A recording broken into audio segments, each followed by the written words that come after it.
जनता party जिला अजमेर द्वारा हल्ला बोल कार्यक्रम के तहत जिला कलेक्टर को सीएम के नाम दिया गया ज्ञापन। आर्यभट्ट कॉलेज, अजमेर का best college, A grade ranking by BTU Bikaner, best infrastructure of fashion and interior design, hitech computer lab, modern hotel management block, skill based learning, excellent sports facility, up to ₹30,000 covid special scholarship, free bus facility for girls, admissions open, BCA, BBA, fashion design, interior design and hotel management, now at new campus opposite Ryan school, Maharana Pratap Nagar, Kotra, Ajmer. Bharatiya Janata party द्वारा प्रदेश की कांग्रेस सरकार के खिलाफ किए जा रहे हल्ला बोल आंदोलन के तहत आज भारतीय जनता पार्टी के उत्तर और दक्षिण विधायकों के साथ ही सांसद भागीरथ चौधरी और वरिष्ठ भाजपा पदाधिकारी और कार्यकर्ताओं ने मुख्यमंत्री के नाम जिला कलेक्टर को ज्ञापन सौंपकर कई मुद्दों पर घेरा। कलेक्टर को ज्ञापन देने के बाद मीडिया से रूबरू हुए सांसद भागीरथ चौधरी ने कहा कि सरकार हर मोर्चे पर विफल साबित हो रही है, चाहे किसानों के कर्जा माफी हो या बेरोजगारी भत्ता देने की बात हो। कांग्रेस सरकार जनता को हर तरह से परेशान कर लूटने में लगी हुई है। वहीं उत्तर विधायक वासुदेव देवनानी ने कहा कि इस वक्त सरकार मस्त और जनता त्रस्त है। बिजली की दरों में बेतहाशा बढ़ोतरी कर ₹7.95 प्रति यूनिट कर दिया गया है। वहीं फ्यूल सरचार्ज सहित अन्य चार्ज के नाम पर जनता की जेब काटी जा रही है। पेट्रोल डीजल के दामों में राजस्थान में सबसे ज्यादा सेस बढ़ाकर लोगों का जीना मुहाल कर दिया गया है। दक्षिण विधायक अनीता बघेल ने कहा कि गहलोत सरकार जनता का गला काटने पर उतारू है। इसका जवाब जनता आगामी चुनाव में इस सरकार को उतार कर देगी। कोरोना महामारी से मरने वालों की संख्या में एकदम बढ़ोतरी हो गई है।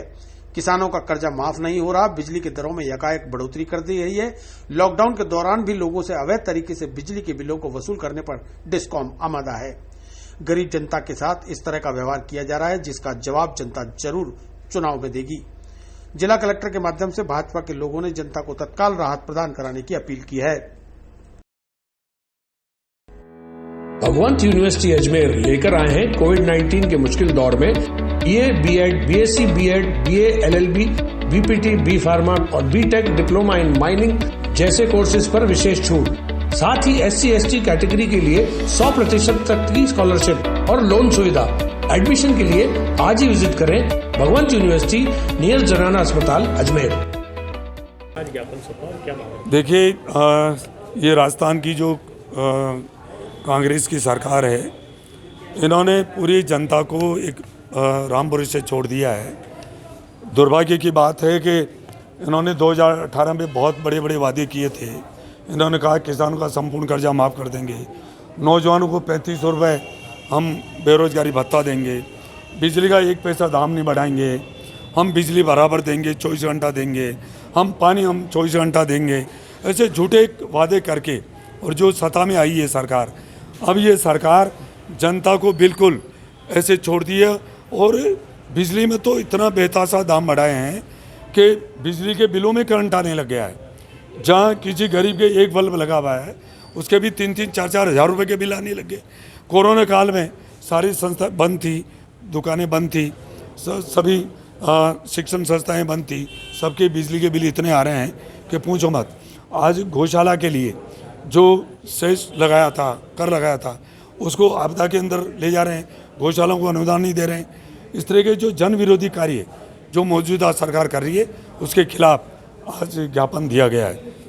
दोनों हमारे जिले जो संगठन की दृष्टि से अजमेर शहर और ग्रामीण दोनों तरफ। राजस्थान सरकार पिछले दिनों जिस प्रकार से मस्त हो रही है और जनता त्रस्त हो रही है, उसके लिए भारतीय जनता पार्टी ने पूरे प्रांत में हल्ला बोल कार्यक्रम शुरू कर रखा है। उसके तहत आज हमने जिलाधीश को ज्ञापन दिया। उस ज्ञापन में स्पष्ट 5-6 बातें की गई हैं। पहली बात है कि बिजली के बिल आज राजस्थान में सबसे अधिक है, ₹7.95 प्रति यूनिट। पूरे भारत में कहीं नहीं है। यहाँ पे सेस स्थायी शुल्क के नाम से जनता को लूटा जा रहा है। दूसरा, पेट्रोल डीजल के भाव शायद राजस्थान में सर्वाधिक हैं, क्योंकि वेट 38% पेट्रोल पर और 28% डीजल पर है। ये पिछले दिनों 10 और 12% जो बढ़ाया है, जिसके कारण से आज लोग जाकर के पड़ोसी राज्यों पे जा रहे हैं और यहाँ के राज्यों से बिल्कुल महंगा है, उसको घटाया जाए।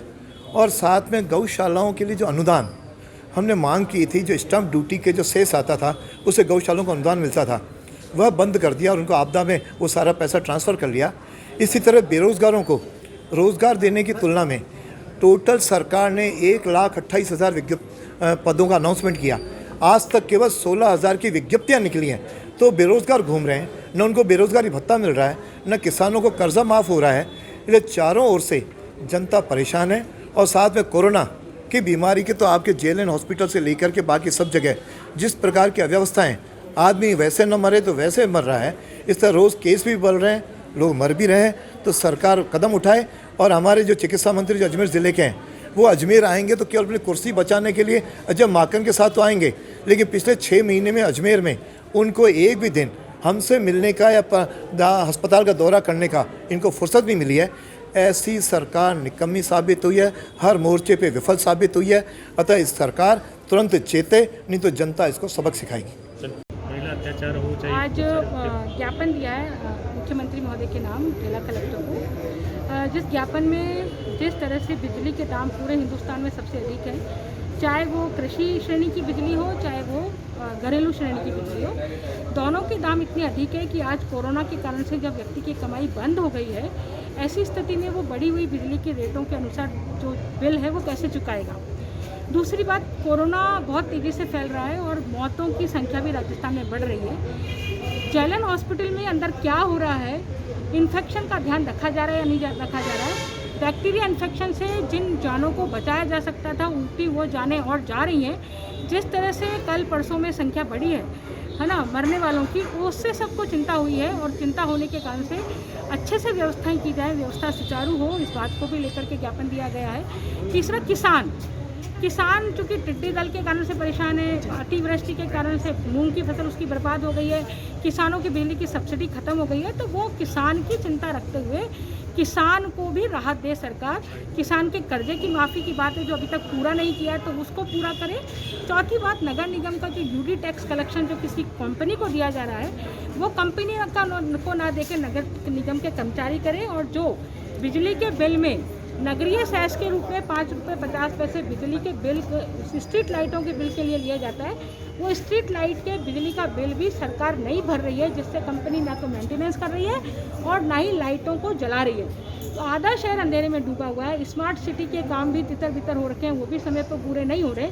तो इसलिए इन सब चीज़ों को लेकर के आज जो है ज्ञापन दिया है और कोशिश की है कि माननीय मुख्यमंत्री संवेदनशील रवैये के साथ में इन मांगों को जनता की मांग मानते हुए इन पर संवेदनशीलता से निर्णय लगे और बिजली के बिल माफ करें। मैडम, एक सवाल, डेट अखबार मतलब मीडिया को बताई जा रही है 11 डेट होती है, 10 डेट का कोई पता नहीं है। ऐसे ही आंकड़े जो हैं रोजाना 200 से 250 आ रहे हैं, लेकिन जो सरकारी गाइडलाइन है, मतलब सरकारी जो आंकड़े हैं उसमें 50, 55, 60 आ रहे हैं। देखिए, सरकार कोरोना पे कंट्रोल नहीं कर रही है, सरकार कोरोना के आंकड़ों पर कंट्रोल करने का काम कर रही है। तो ये हम जान सकते हैं कि किस तरह से सरकार का ये रवैया है, कितना लापरवाह रूप से ये रवैया है। सरकार इसकी व्यवस्था ठीक प्रकार से नहीं कर पा रही है, क्योंकि सरकार में गुटबाजी है, वो सत्ता को बचाने के लिए ये इनके प्रयत्न कर रहे हैं। तो ऐसी स्थिति में हम चाहते हैं कि सरकार चले, निश्चितता से चले, लेकिन सरकार साथ में ये कोरोना का भी उपाय करे, ताकि लोगों की पटरी, लोग मुख्य धारा में जीवन व्यतीत कर सकें और लोगों की पटरी रास्ते पर आ सके।